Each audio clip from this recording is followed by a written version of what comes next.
이곳에 계신 성령님, 우리에게 말씀하시고 우리를 가르치소서.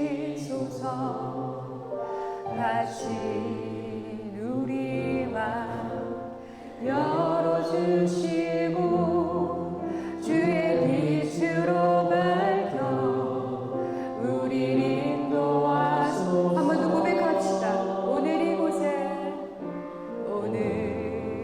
이곳에 계신 성령님, 우리에게 말씀하시고 우리를 가르치소서. 다시 우리 맘 열어주시고 주의 빛으로 밝혀 우리를 인도하소서. 주님보다 앞서지 않고 겸손하게 주님의 말씀 기다리니 주님 손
앞에 구하며 나갑시다. 하나님, 내주하시는 성령님, 그 이상 더 충만한 성령의 기름 부음을 지금 우리에게 허락하여 주십시오. 성령님이 없이는 하나님의 말씀을 깨달을 수 없습니다. 하나님과 사귐의 기도 가운데 나아갈 수 없습니다. 이 땅에 사는 동안 우리가 주의 이름으로 승리할 수 없습니다. 하나님, 이 시간 성령의 기름 부음을 허락하여 주시옵소라고 함께 기도하며 나가겠습니다. 하나님, 이 시간 하나님 앞에 구하기를 간절히 원합니다. 우리에게 성령의 기름을 충만하게 부어 주시옵소서. 이 자리에 임재하신 하나님의 영이 우리를 하나님 붙잡아 갈 수 있게 하여 주시옵소서. 우리의 영 가운데 주의 영이 덮이게 하여 주시옵소서. 주의 거룩한 옷을 입게 하여 주시옵소서. 이 예배가 하나님의 성령으로 드려지는 예배 되게 하여 주시옵소서. 우리가 주의 이름으로 나아가는 예배 되게 하여 주시옵소서. 주님, 오늘도 우리를 아버지 충만케 하여 주시옵소서. 여러분, 눈 감으신 채로 예수님이 가르쳐 주신 기도 함께 하시겠습니다. 하늘에 계신 우리 아버지여, 이름이 거룩히 여김을 받으시오며 나라가 임하옵시오며 뜻이 하늘에서 이루어진 것 같이 땅에서도 이루어지이다. 오늘날 우리에게 일용할 양식을 주옵시고 우리가 우리에게 죄 지은 자를 사하여 준 것 같이 우리 죄를 사하여 주시옵고 우리를 시험에 들게 하지 마시옵고 다만 악에서 구하옵소서. 대개 나라와 권세와 영광이 아버지께 영원히 있사옵나이다. 아멘. 다 함께 여호와를 경외하는 마음으로 자리에서 일어나서 오늘 성경 본문 말씀을 봉독하겠습니다. 같이 읽습니다. 여러 날에 걸려 금식하는 절기가 이미 지났으므로 항해하기가 위태한지라 바울이 그들을 권하여 말하되, 여러분이여, 내가 보니 이번 항해가 화물과 배만 아니라 우리 생명에도 타격과 많은 손해를 끼치리라 하되, 백부장이 선장과 선주의 말을 바울의 말보다 더 믿더라. 그 항구가 겨울을 지내기에 불편하므로 거기서 떠나 아무쪼록 베닉스에 가서 겨울을 지내자는 자가 더 많으니, 베닉스는 그레데 항구라. 한쪽은 서남을 한쪽은 서북을 향하였더라. 남풍이 순하게 불매 그들이 뜻을 이룬 줄 알고 닻을 감아 그레데 해변을 끼고 항해하더니 얼마 안 되어 섬 가운데로부터 유라굴로라는 광풍이 크게 일어나니 배가 밀려 바람을 맞추어 갈 수 없어 가는 대로 두고 쫓겨가다가 가우다라는 작은 섬 아래로 지나 간신히 거루를 잡아 끌어올리고 줄을 가지고 선체를 둘러감고 스르디스에 걸릴까 두려워하여 연장을 내리고 그냥 쫓겨가더니 우리가 풍랑으로 심히 애쓰다가 이튿날 사공들이 짐을 바다에 풀어버리고 사흘째 되는 날에 배의 기구를 그들의 손에 내버리니라.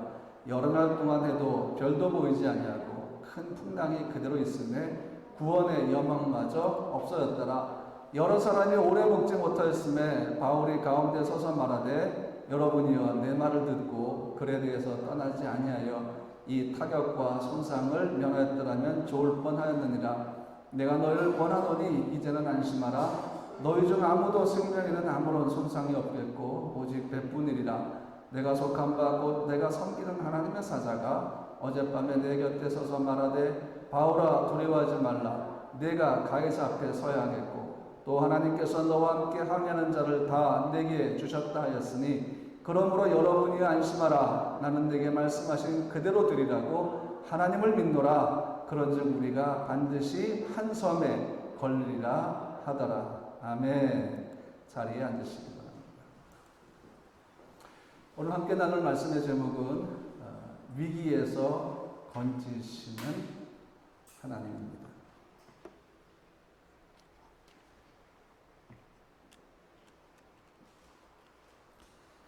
사실 지금 많은 사람들이 위기 상황이라는 얘기를 많이 합니다. 지금 우리가 경험하고 있는 이 시기가 위기 상황이죠. 뾰족한 그 앞날이 잘 보이지 않는 상황입니다. 마치 오늘 우리가 그 본문을 읽었던 것처럼 유라굴로 광풍 속에 있는 그 배처럼, 그 당시에 이제 화물선이었습니다. 화물선에 바울 일행이 승선을 한 거였습니다. 이제 그런 것처럼 무엇인가 많이 실은 그 뱃속에서 유라굴로 광풍을 만났을 때 아무것도 할 수 없었던 것처럼 지금 코비드 상황이 그런 것이 아닌가라고 우리가 생각을 해봅니다. 지금 상황 보니까 여러 날 동안 해도 안 보이고 별도 안 보였다. 이 여러 날이 언젠가 하면 14일입니다. 2주 동안 그 풍랑이 치는 바다 위에서 이 유라굴로의 특징은 한번 이렇게 유라굴로 속에 갇히면 배를 조종할 수가 없어요. 그러니까 그냥 풍랑에 의해서, 바람에 의해서 밀려가는데 어느 쪽으로 밀려가는가 하면 아프리카 쪽으로 이게 밀려가게 되어 있습니다. 그다음 오늘 본문 보니까 스르디스라는 용어가 나오는데 이게 뭔가 모래밭입니다. 여기에 배가 좌초해버리면 그때부터 배는 꼼짝달싹 못하고 그 파도가 들이치면서 배가 부서지고 결국은 거기에 탔던 사람들이 다 자기 생명을 잃을 수밖에 없는 상황입니다. 결국 나중에 이제 28장으로 가면 이 배가 그렇게 됩니다. 27장 마지막에서 8장으로 가보면, 28장 가보면 잘 안 보여요. 무슨 말인지. 예, 안 보여도 괜찮아. 그냥 내 설교만 들으면.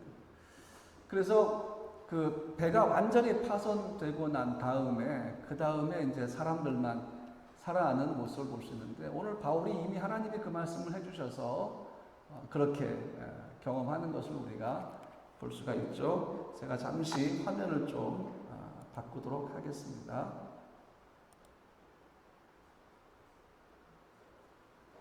네. 바울이 예루살렘에서 체포가 됩니다. 이것이 바울의 마지막 여정이죠. 그래서 이제 바울은 마지막 전도 여행을 어디로 떠나는가 하면은 로마로 떠나게 됩니다. 근데 이것은 이전의 전도 여행하고는 완전 다른 전도 여행이었죠. 이 마지막 로마를 향한 바울의 전도 여행은 죄수의 신분으로 끌려가는 것입니다.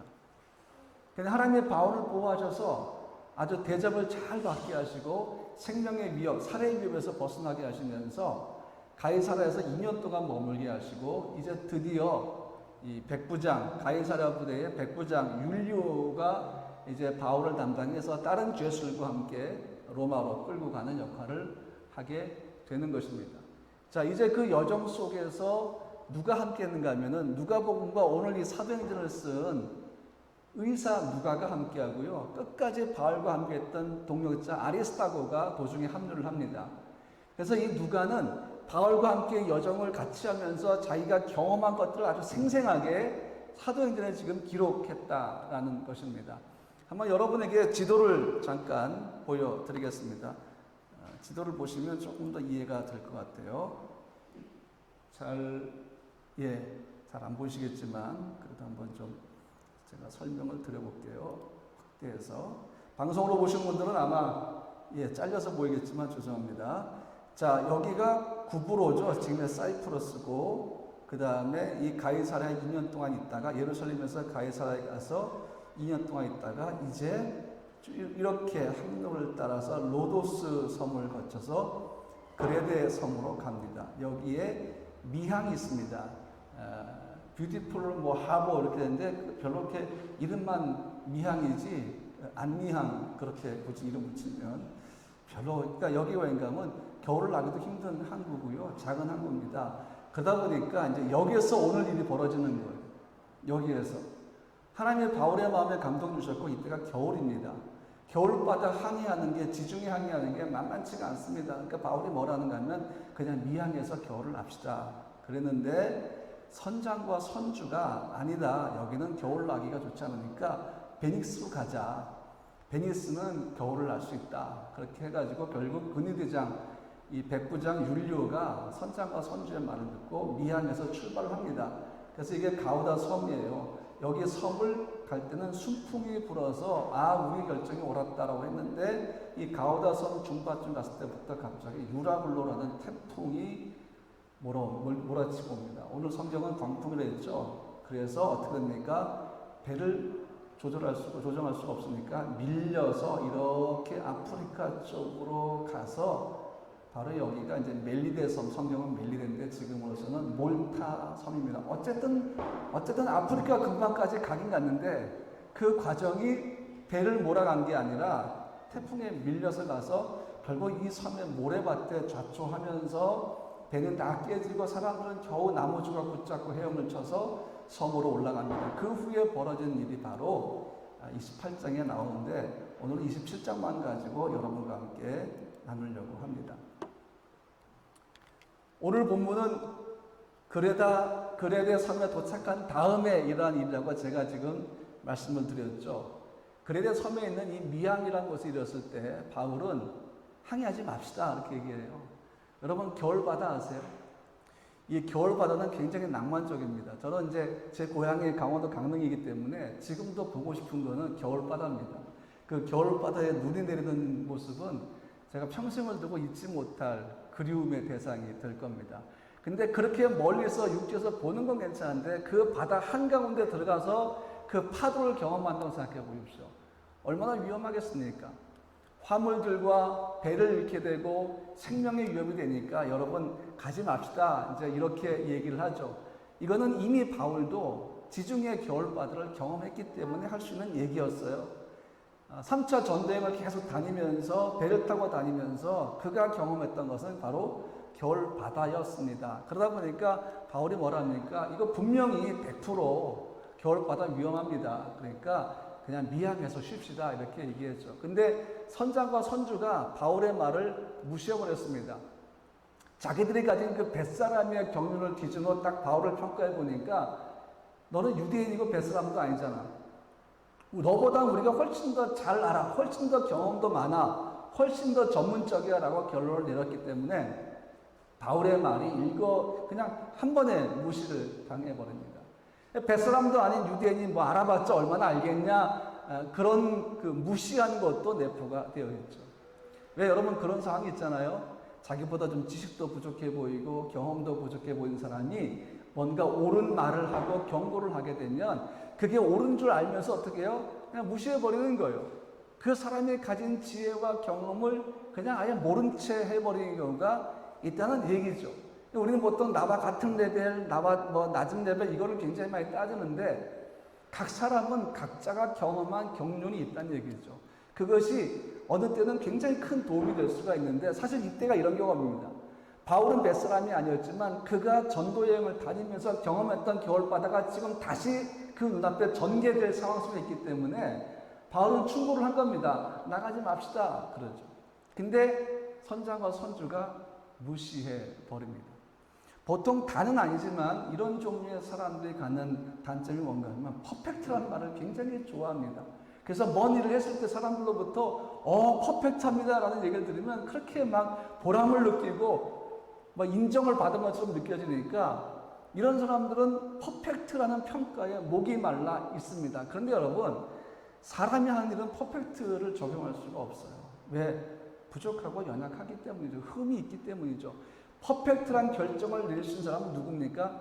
하나님밖에 없습니다. 오랜 시간 동안 제가 정말 다양한 사역을 했습니다. 50개 나라를 넘게 다니면서 선교팀들도 수없이 데리고 다니면서 사역을 했고 크고 작은 사역을 많이 했는데 제가 그걸 통해 배운 게 뭔가 하면요.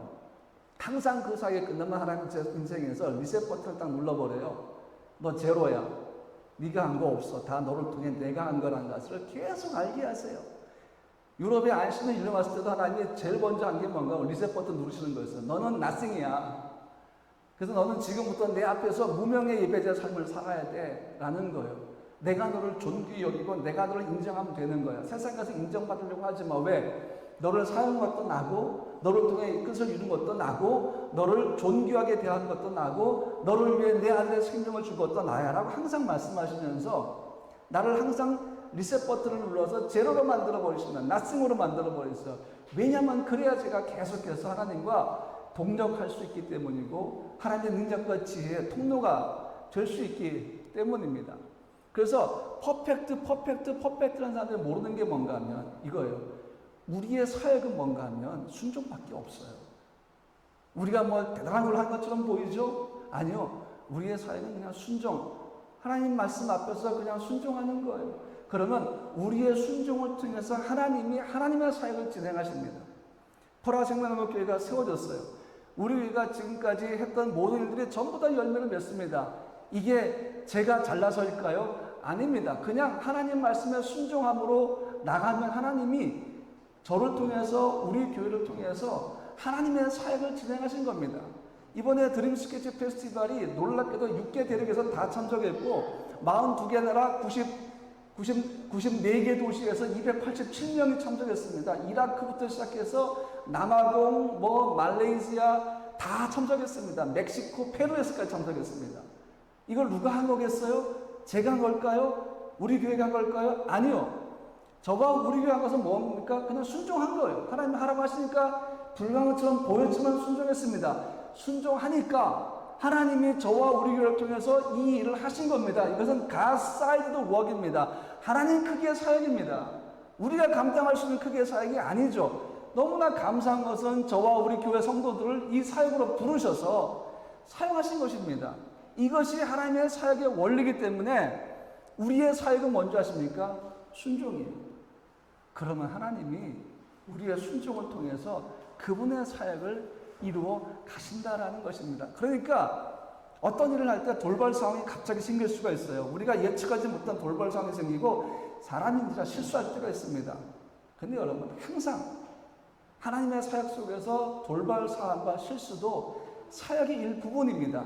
하나님은 그걸 통해서 그분의 사역을 완성해 가시기 때문에 우리가 실수했다고 자책할 필요도 없고 우리가 갑자기 돌발 상황을 일으켰다고 해서 우리가 뭔가 나는 부족해, 나는 연약해, 나는 뭐든지 안 돼 그러면서 막 주저앉아 있을 필요가 없다는 얘기입니다. 여러분 삶에서 여러분 실수할 때가 있죠. 그렇죠?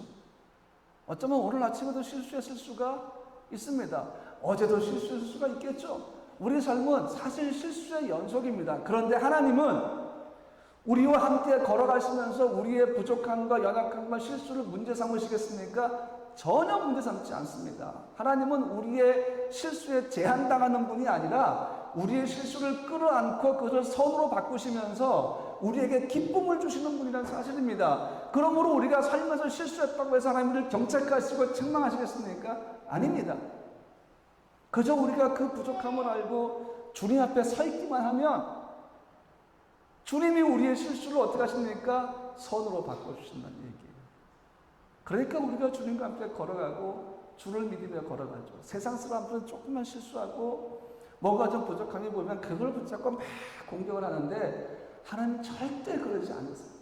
대신 하나님이 뭘 책망하십니까? 우리가 불순종할 땐 책망하시지만 연약한 가지고 부족한 가지고 그분 앞에 서서 비록 실수하고 그 실수가 크든 작든 우리의 마음이 너무 심하게 괴롭든 조금 괴롭든 상관없이 하나님은 위로해 주시고 괜찮아. 나는 너의 실수 이해해. 나는 너를 계속 보호할 거고 너를 치유할 거고 너를 지켜줄 거야. 너의 실수가 너와 나와의 사이에서는 이 관계에서는 아무 문제가 안 돼. 라고 하나님이 위로하시는 분이에요. 오늘 그 하나님의 놀라운 위로가 이 자리에 여러분과 함께 하기를 주님의 이름으로 축복합니다. 얼마나 우리는 잘못을 많이 하고 실수를 많이 하는지 모르잖아요. 그러니까 우리는 퍼펙트 하려고 애쓸 필요가 없어요. 뭘 하려고 해도 여러분 이거 완벽하게 해야 돼, 퍼펙트하게 해야 돼. 그러면 오히려 더 영어로 어떻게 표현하나요? 언퍼펙트인가요? 하여튼 모르겠습니다. 안퍼펙트라고 제가 공부를 사용할게요. 퍼펙트 하려고 몸부림치면 안퍼펙트 발음도 안 돼요. 안퍼펙트하게 됩니다. 그런데 우리가 하나님의 퍼펙트를 의지하게 되면 그분의 완전하신 전능을 의지하게 되면 하나님이 우리를 그분의 뜻대로 인도해 가시는 데는 전혀 지장이 없어요. 여러분, 우리가 우리의 의지로 살아가는 것 같죠? 우리의 지혜로 세상을 살아가는 것 같죠? 아니에요. 하나님이세요. 하나님이 여러분과 함께 하시고 여러분을 인도하시고 여러분과 동행하신다는 사실을 여러분 꼭 기억하세요. 그래서 여러분 무슨 실수를 했다, 무슨 잘못을 했다 할지라도 죄책감 갖지 마세요. 그것이 불순종이 아니야. 하나님을 향한 피격의 반역의 행위가 아니었다면 여러분 누구나 다 실수할 수 있어요. 혹시 여러분 이 상황에서 제가 어떤 실수했다는 걸 예언을 들까 기대하시지 마십시오. 저는 예언을 안 들 겁니다. 왜냐하면 워낙 실수를 많이 했어요. 워낙 잘못을 많이 했어요. 여러분 표정 보니까 저도 그래요 라는 표정인데 이것이 세상에서 여러분의 경쟁자나 여러분을 미워한 자들이나 여러분과 뭔가 입꼬를 놓고 다투는 사람들은 아주 공격의 포인트로 잡고 집요하게 공격하지만 하나님이 그것조차도 무기력하게 만들 줄로 믿습니다. 다윗이 시편에서 고백하는데 그거에 하나 나의 대적들을 무기력하게 만들어 주시옵소서. 저들이 내 약점을 자꾸 치고들고 있습니다. 근데 한 번도 다윗은 하나님의 내 약점을 건드리시고 치신다라고 고백한 적이 없습니다. 왜? 하나님은 그런 분이 아니기 때문이죠. 이 퍼펙트한 단어를 가지고 자기 삶의 모토로 삼고 있는 사람들은 늘 그 퍼펙트의 덫에 걸려버립니다. 만일 하나님께서 돌발 상황이나 우리의 실수나 잘못을 용납하지 못하는 분이라면 여러분과 저는 지금 여기 있을 수가 없다는 사실이에요. 하나님은 그 부족한 것들도 그분의 뜻을 이루는데 다 사용하십니다. 그러니까 최고의 전문가라고 스스로 생각하는 사람들은 그걸 또 못 견뎌요. 하나님은 견디시고 다 이해하시고 문제 삼지 않는데 퍼펙트가 목표인 사람은 그걸 못 견뎌하는 거예요. 다른 사람은 실수도 못 견뎌하고 잘못도 못 견뎌하고 자기 실수도 못 견뎌하는 겁니다. 왜냐하면 가만히 영적인 눈으로 그 사람의 삶을 보면 그가 퍼펙트하고 싶어하는 목적은 자기 영광과 연결되어 있기 때문입니다. 자기의 명예가 걸려있다라고 생각하기 때문입니다. 저와 제 아내가 결혼식을 한 얘기를 잠깐 언급하겠습니다. 1997년 9월 4일 수원중앙침례교회에서 김장훈 목사님 주례로 저희가 결혼했습니다. 김장훈 목사님 주례는 한국식 일반 그 예식이 아니라 완전 다른 예식이에요. 그 처음부터 끝까지 결혼식 시간은 딱 17분 걸립니다. 주례사는 뭐 한 줄 아세요? 고린도전서 13장 그 사랑장만 읽는 걸로 끝. 사회자가 없어요. 그리고 신랑 입장으로는 보통 뒤에서 보무도 당당히 걸어오지 않습니까? 김장 목사님 결혼식에 신랑 입장은 보무도 당당할 거리가 안 돼요. 옆에서 나옵니다. 그것도 앞에 들러리 3명을 앞세우고 그 다음에 마지막에 신랑이 나오는 거예요. 그래서 옆에서 나와서 이렇게 대가 섰으면 그 다음에 그냥 사회가 없으니까 바로 찬양 노래가 나오면서 그 다음에 곧이어 바로 신랑 그 신부와 아버지가 쭉 걸어옵니다. 걸어오다가 이제 제가 앞으로 나가죠. 나가서 인사하면 장인께서 저에게 자기 딸을 이렇게 넘겨주시죠. 그리고 저는 신부를 에스코트해서 목사님 앞에 딱 서면 장인 어른은 여전히 거기 서 계세요. 왠지 아세요? 저와 제 아내가 앞에 딱 서면 목사님 물으세요. 오늘 신부의 결혼을 누가 허락하십니까? 그러면 장인 어른이 제가 합니다 라고 대답을 해요. 그러면 이제 식이 시작되는 거예요. 이거는 신부의 아버지에 대한 존중이에요. 그거 한 다음에 이제 장인 어른은 자리로 가서 앉는 거죠. 그렇게 하는데 그 다음 또 음악이 흐르면서 축가가 나오면서 물 흐르듯이 쭉 흘러가다가 주례사로 고린도서 13장 읽어주시고 그 다음에 반지 교환도 그냥 있던 게 아니라 들러들이 이미 갖고 있어 주머니에. 당신은 당신의 사랑을 표시할 증거가 있습니까? 할 때 남자 들러리가 걸어와서 제가 이렇게 하고 있으면 제가 손에다가 반지를 이렇게 줘요. 그럼 제가 여기 있습니다. 그러면 목사님 그 반지를 받은 다음에 축복하고 다시 저에게 주면 제가 제 아내에게 반지를 끼워줘요. 신부도 마찬가지. 뭐 그런 식으로 결혼식이 그냥 흘러가서 그냥 지금 들어보니까 이 결혼식에 뭐가 반드시 필요할까요? 리허설이 반드시 필요해요. 그래서 항상 김장한 목사님 주례는 하루 전날 리허설을 해야 돼요. 모든 순서가 맞물려 가기 때문에 신랑 신부 부모들도 다 참석해가지고 한편의 아름다운 드라마를 만드는 게 김장 목사님의 결혼식. 그래서 제가 그거 본 다음에 제가 주도하는 결혼식도 다 그렇게 했어요. 미리 리허설을 하고 지금까지 꽤 많은 주례를 섰는데 그렇게 주례를 제가 섰던 기억이 나요. 자, 그런데 문제가 발생합니다. 뭔가 하면 결혼식을 촬영하는 비디오 촬영 기사가 있잖아요. 제가 연락했어요. 근데 이 결혼식은 특별합니다. 다른 결혼식과 다릅니다. 하루 전 리허설을 꼭 보셔야 모든 순서를 외우셔야 촬영할 수 있습니다. 그랬더니 이분이 하는 말이 걱정하지 마십시오. 제가 결혼식 촬영만 벌써 몇 년째인데 저 전문가입니다. 전혀 걱정하지 마시고 그래서 아니 제가 교통비 드리고 따로 챙겨드릴 테니까 꼭 오셔야 됩니다. 이거 순서가 좀 달라요. 걱정하지 마십시오. 제가 다 알아서 하겠습니다. 제가 전문가니까 다 알아서 하겠습니다. 자, 결혼식 영상 아내하고 저는 그 다음에 별로 안 봤어요. 일단 신랑 입장 장면이 없어요. 이 사람은 뒤만 찍고 있었어요. 근데 이미 저는 옆에서 나왔습니다. 그런 식으로 막 꼬여가지고 일생에 한 번밖에 없는 결혼식의 그 영상을 완전 그냥 못 볼 영상으로 만들어버렸어요. 그 다음부터 저는 제가 잘 아는 사람 외에는 내가 전문가니 없냐 요즘은 저는 그 말 별로 안 믿어요. 왜냐하면 이미 제가 경험을 해봤기 때문이죠. 그냥 상대방이 원하는, 흔히 말하는 고객이 원하는 대로 이렇게 맞춰주면 얼마나 좋아요. 근데 이 사람은 자기가 뭐 최고의 전문가고 10년 이상을 찍었고 했지만, 그다음부터 저하고 제 아내는 결혼 영상을 거의 안 봐요. 여러분은 아름다운 결혼 영상이 있겠지만 아내하고 저에게는 그게 평생을 두고 마음의 상처로 남는 결혼 영상이 되어버렸어요. 물론 결혼식은 너무 은혜롭고 너무 좋았는데 영상만 문제가 됐다는 얘기예요. 여러분, 하나님은 결코 우리 혼자 무엇인가를 이루는 것보다 각각 다른 재능을 가진 사람들의 동력을 통해서 하나님의 뜻을 이루게 하십니다. 그러므로 전문가도 필요하고 비전문가도 필요하고 능력이 많은 자도 필요하고 적은 자도 필요하고 믿음이 큰 자도 필요하고 믿음이 적은 자도 필요한 거예요.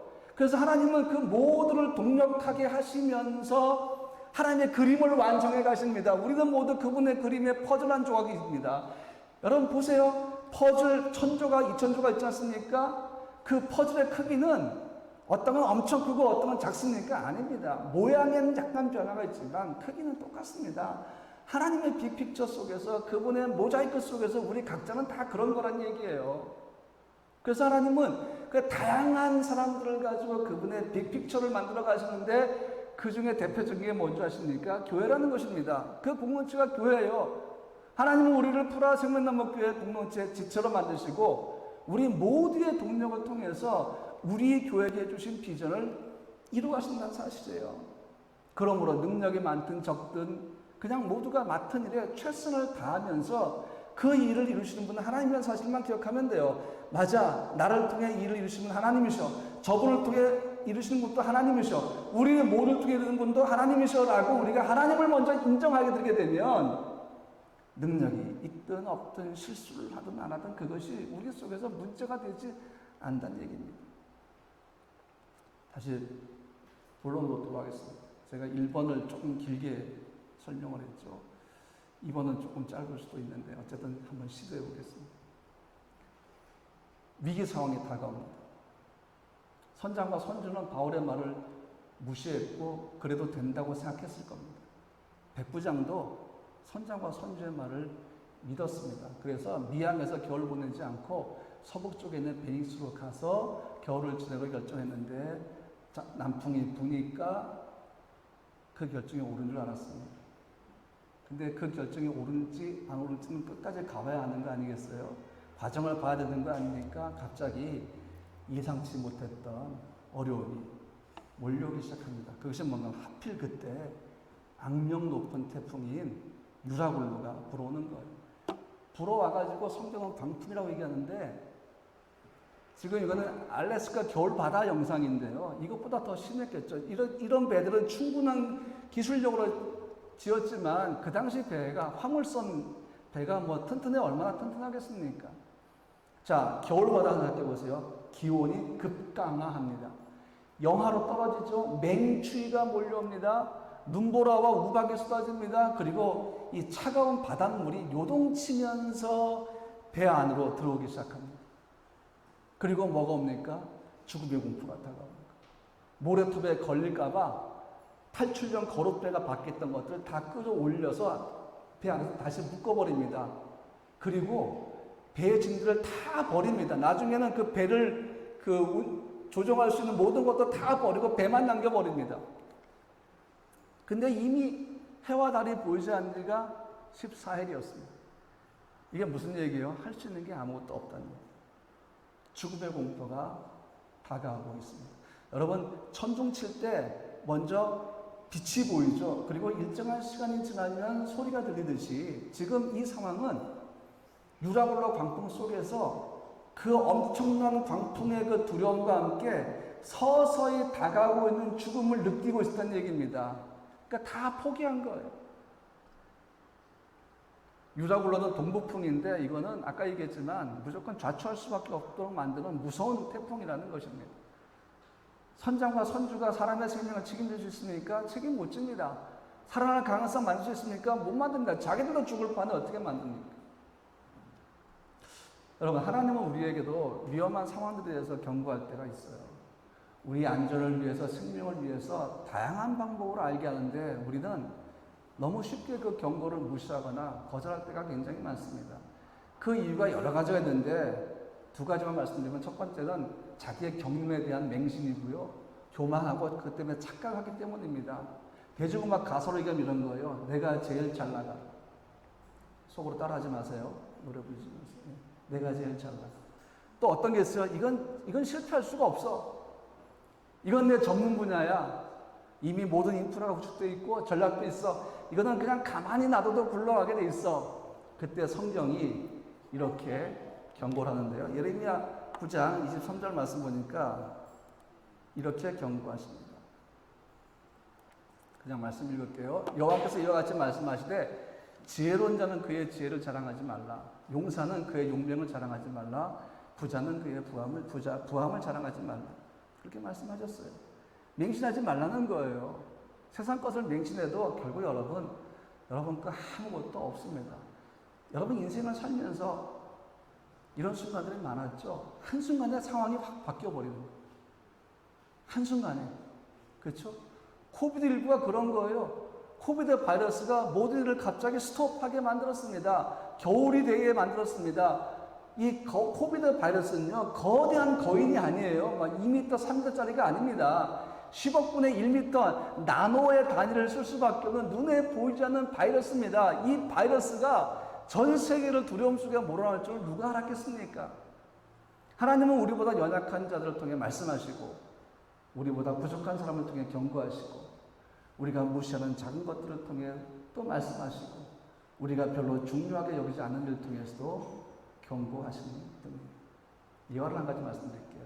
펜실바니아주 한 댐을 어떤 기사가 조사를 했습니다. 그 기술자가 그걸 조사한 다음에 주민들에게 경고합니다. 이 위에 있는 저수댐은 안전하지가 않습니다. 빨리 이주하십시오. 근데 마을 주민들이 코웃음을 쳤죠. 그해 가을에 또 조사팀이 왔습니다. 와서 또 경고합니다. 그래도 코웃음 칩니다. 있을지 없을지 모르는 일이 아니겠냐. 우리에게 겁을 먹게 하지는 마라. 그런데 그 마지막 경고가 있은 지 보름 후에 1889년 5월 31일 강력한 홍수가 내리면서 그 댐이 무너지고 말았습니다. 이것이 존스타운 홍수라는 건데요. 2200명이 죽었습니다. 미국 역사상 대홍수 사건이었습니다. 전문가의 경고를 듣고 그들이 도시를 비우고 다 탈출했으면 2200명이 왜 죽었겠습니까? 근데 그렇게 하지 않은 관계로 이 존스타운 홍수에 2200명이 죽었습니다. 그래서 여러분, 자기의 경륜과 자기의 목적 그런 것들을 너무 신뢰하다 보니까 작은 경고, 하나님의 경고도 우리가 무시하고, 또 한 가지 왜 무시하냐면 자기가 빠지는 쾌락 때문이에요. 쾌락을 포기하기 싫으니까 하나님이 그거는 죄야, 죄는 반드시 사망을 불러와 라고 아무리 말씀하셔도 우리는 귓등으로 흘려버리는 거예요. 아유, 하나님 이거 내가 좋아하는 건데, 그러면서 말씀 듣기도 싫어하고 그런 경고 자체도 싫어하고 언급도 싫어하고 다 싫어하는 겁니다. 여러분, 바울을 통한 하나님의 경고는 바다와 배를 오랜 시간 동안 경험했던 선장과 선주에 의해서 거절을 당했습니다. 하지만 그들이 가진 경륜이 오히려 불가항력적인 상황으로 밀어넣어서 다 죽게 만들었다는 것입니다. 마지막 세 번째, 그러나 언제나 위기 상황은 누가 해결하십니까? 하나님이 해결하십니다. 오늘 이것이 말씀의 핵심입니다. 첫 번째 경고를 했던 바울이 다시 사람들에게 얘기를 합니다. 그게 사도행전 27장 23절로 25절인데요. 내가 속한 바건 내가 섬기는 하나님의 사자가 어젯밤에 내 곁에 서서 말하되 바울아 두려워하지 말라. 내가 가이사 앞에 서야겠고 또 하나님께서 너와 함께 항해한 자를 다 내게 주셨다 했으니 그러므로 여러분이 안심하라. 나는 내게 말씀하신 그대로 되리라고 하나님을 믿노라. 그 죽음의 공포 속에서 여전히 풍랑치는 그 상황 속에서 바울이 선포를 합니다. 하나님이 여러분을 다 살릴 겁니다. 한 명도 죽지 않게 하실 것입니다. 왜 그랬을까? 오늘 말씀 보니까 하나님은 지금 그 배를 타고 바울을 로마로 보내십니다. 왜 로마에 보내십니까? 복음을 전하게 하십니다. 그러니까 하나님은 그 사명이 끝나기 전에 바울을 데려가지 않는다는 얘기. 제가 지난주에 말씀드렸죠. 언제 죽을지 안다고. 날짜와 시간 그거는 모르지만 하나님이 내게 주신 사명, 나를 통해 이루고자 하는 사명을 마치는 하나님 나를 불러가지고 거라고 말씀드렸지 않습니까? 여러분도 마찬가지예요. 사람의 인생은 여호와의 손에 있기 때문입니다. 그래서 죽음이 두렵지 않다고 말씀드렸지 않습니까? 바울은 지금 로마에 가서 말씀을 증거해야 되니까 하나님이 바울의 생명을 걷어가실 리가 없다는 얘기예요. 유라굴로가 바울을 죽음으로 몰아낼 수가 없다는 얘기입니다. 그런데 하나님이 거기다 뭐라 말씀하시니까 바울로 인해서 내가 다른 사람도 살리겠다라고 말씀하시는 거예요. 여러분 한 명도 안 죽을 겁니다. 그러니까 지금부터 뭘 합니까? 땅을 주십시오. 먹을 걸 주십시오. 힘을 내야 합니다. 왜? 이제 배는 좌초될 것이고 그들은 바다를 헤엄쳐서 섬으로 갈 때가 오기 때문이에요. 지금은 어떤 상황인지 모르겠지만 그러려면 힘이 있어야 되니까 14일 동안 아무것도 못 먹었습니다. 뭐 먹을 겨를이 있겠어요? 예를 들면 그거죠. 여러분 영하 20도 추위에 그 놀이동산 가가지고 롤러코스터를 14일 동안 쉬지 않고 탄다고 생각해 보세요. 뭘 먹겠어요? 어떤 개그맨은 그거 타면서 뭐 짜장면 먹는 거라는데 14일 동안 한번 타보라고 해보세요. 짜장면 먹을 수 있나? 그보다 훨씬 더 중요한 심한 상황, 죽음이 앞에 있는 상황 속에서 뭘 먹겠습니까? 근데 바울이 얘기해요. 여전히 상황 변하지 않는데 먹으세요. 음식 드세요. 힘을 써야 할 때가 옵니다. 그거 아니겠어요? 그러니까 먹었단 말이에요. 결국은 나중에 여러분 27장 읽어보시면 삽니다. 배는 파손돼요. 하지만 287명, 287명인가요? 다 삽니다. 276명. 287명은 요번 드스페 참가자고요. 276명은 다 살았습니다. 배는 이름 모를 섬, 이때까지는 멜린 섬인 줄 몰랐죠. 이름 모를 섬에 잡혀서 파손되었지만 다 살았어요. 그들의 생명을 누가 구하셨습니까? 하나님이 구하십니다. 지난주 말씀과 연결되는 거예요. 하나님은 다윗을 생명보자기에 싸셨습니다. 하나님은 모세를 갈대상자에 넣어 보호하셨습니다. 하나님은 이스라엘 백성을 독수리 날개로 업으셔서 보호해 주셨습니다. 하나님은 우리를 오늘도 생명의 보호자가 되시며 우리를 지켜주신다는 사실 여러분 꼭 기억했으면 좋겠어요. 하나님은 바울을 통해서 276명의 생명을 살리셨죠. 자, 하나님께서 교회와 우리에게 주신 게 뭔지 아세요? 사명이에요.